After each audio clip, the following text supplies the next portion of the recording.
joining us. Like I said, we have some really cool stuff. People much smarter than myself and Jack are here with us. A great event we've had in Polk County for a real long time, and we're excited to have them back again. It's the First Tech Challenge, and like I said at the start of the show, Hans Wolf and Nicholas Saylor are joining us. Thank you all so much for being here and for bringing all these cool things with you. Yeah, absolutely. Thank you for inviting us. Yeah, I'd love to tell you about it. Yeah.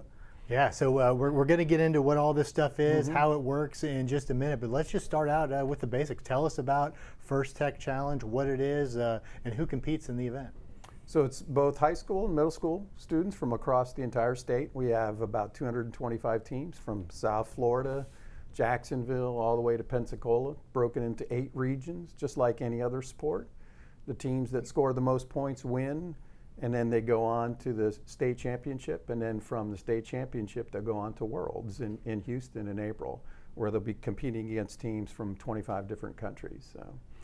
And there's different robotics competitions out there, and you hear of different things here and there, but talk about how First Tech's different, because it really is. It's a very large global program. It was started by a guy named Dean Kamen, who invented the Segway, amongst other medical devices. And he runs an engineering company and had trouble finding engineering talent. And so he wanted to create a program that was a sport for kids that were focused on engineering skills. And it's not like BattleBots that most people think about right on TV. It's not beating up another robot. It's who can score the most points. We have referees in striped shirts because there's penalties. The only difference is the rules change every year, right?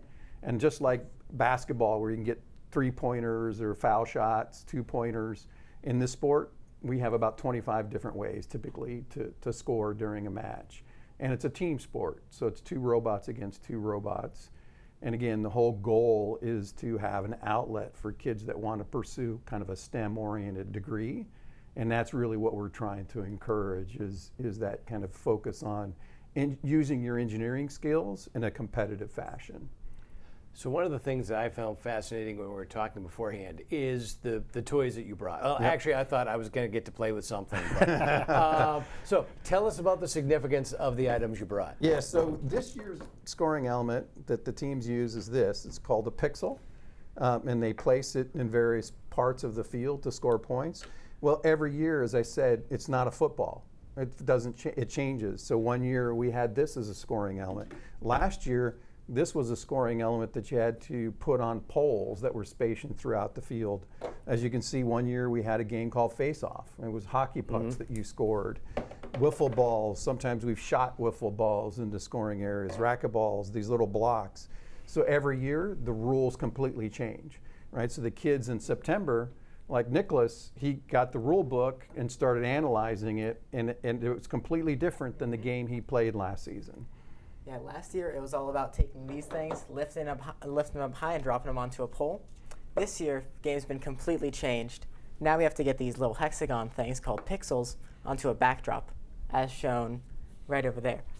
Wait, and this year it's totally different. Last year it was all about like it keeps you on your toes, right? Dropping it up. This year it's all about getting from one side of the field to the other as fast as you can. There's so much else to do in there too. Like this year, we have to launch a paper airplane called a drone.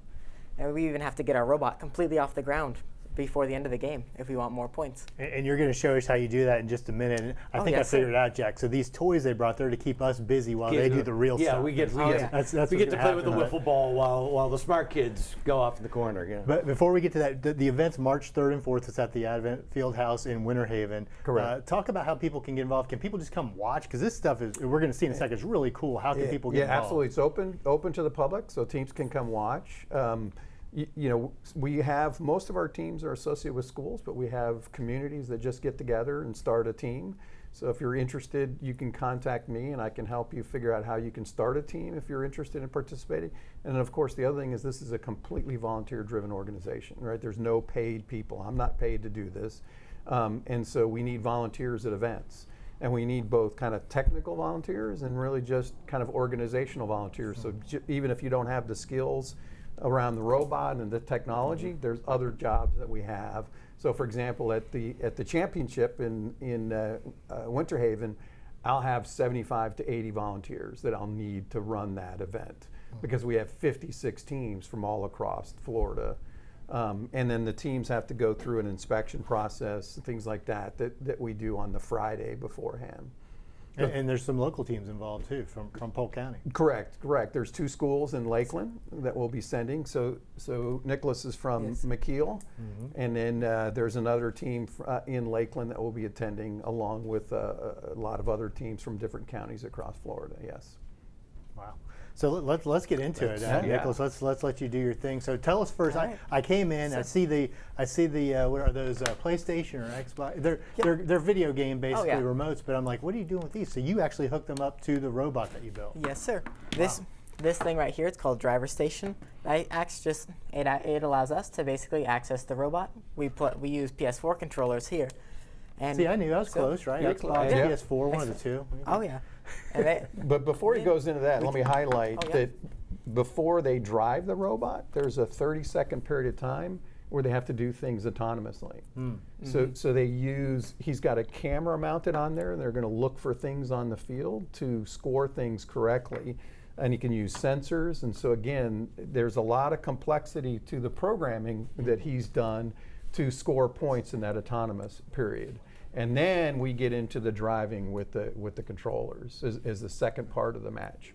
And Hans, you talk about these aren't, you don't go on the internet and buy these are built from the ground up, right? Yes. Correct. Yeah, I mean, correct. That's impressive. Yeah, Correct. So you don't just go on eBay and buy these. Yeah, and the great thing is that a team, we have a lot of skill diversity, right? So you have mechanical skills that you learn, there's electrical wiring, and then there's the software development programming skills that you need.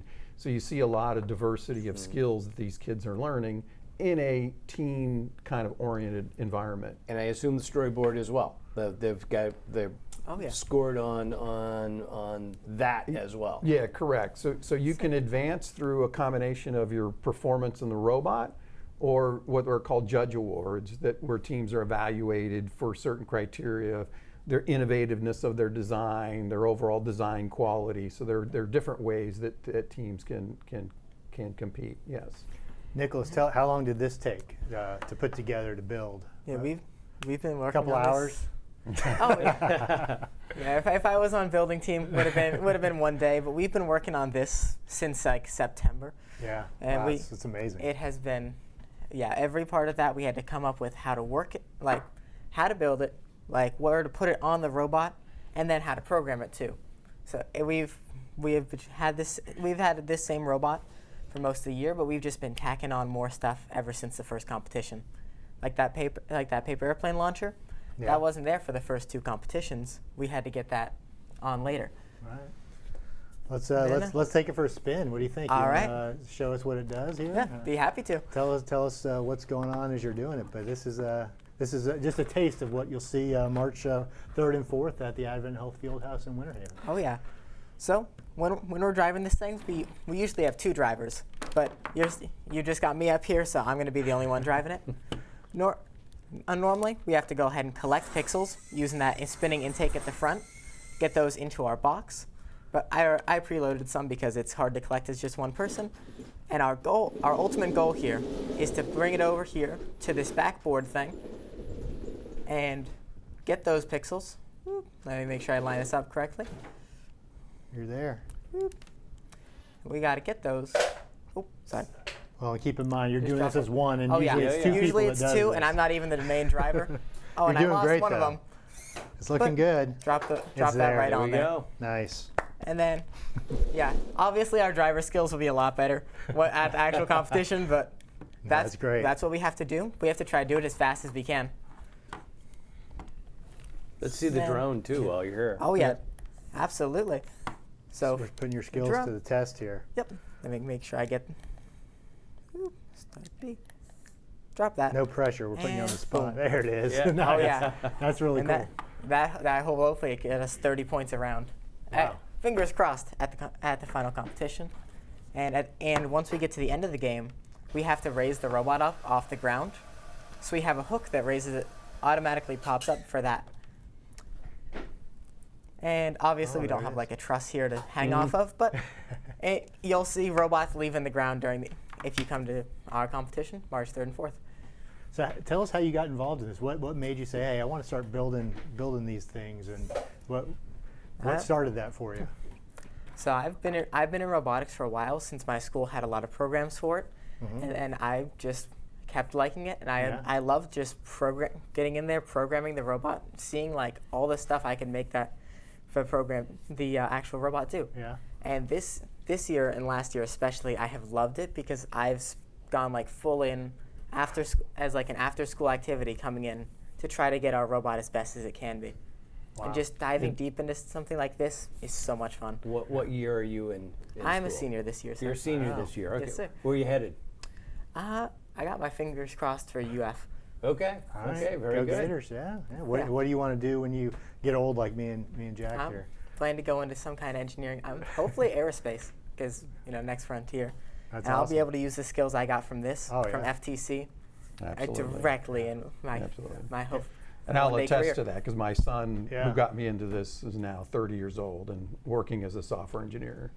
So it changed his life. We had no idea how competitive he was, and when he got into this program, like him, it was, enormous amount of time these kids spend on these things. Well, I was going to say, Hans, there's got to be so many success stories from your program of kids Absolutely. that have gone on and they're building and engineering and doing things that we couldn't even imagine. Incredible. Yeah. Incredible. Yep. Yeah. Yep.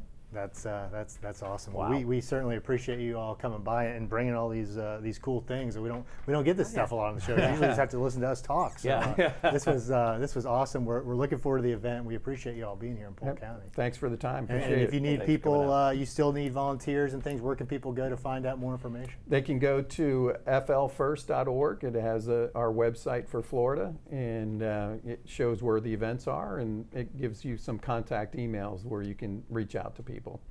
That's great. Well, thank you both so much for being here. Best of luck for the event. And again, thank you for being in Polk County. We're so excited to have you here. Thank you. Thank you for having us. All right. If you enjoyed this interview and want to watch more Sports Central, click the video below. And don't forget to like, share, and subscribe.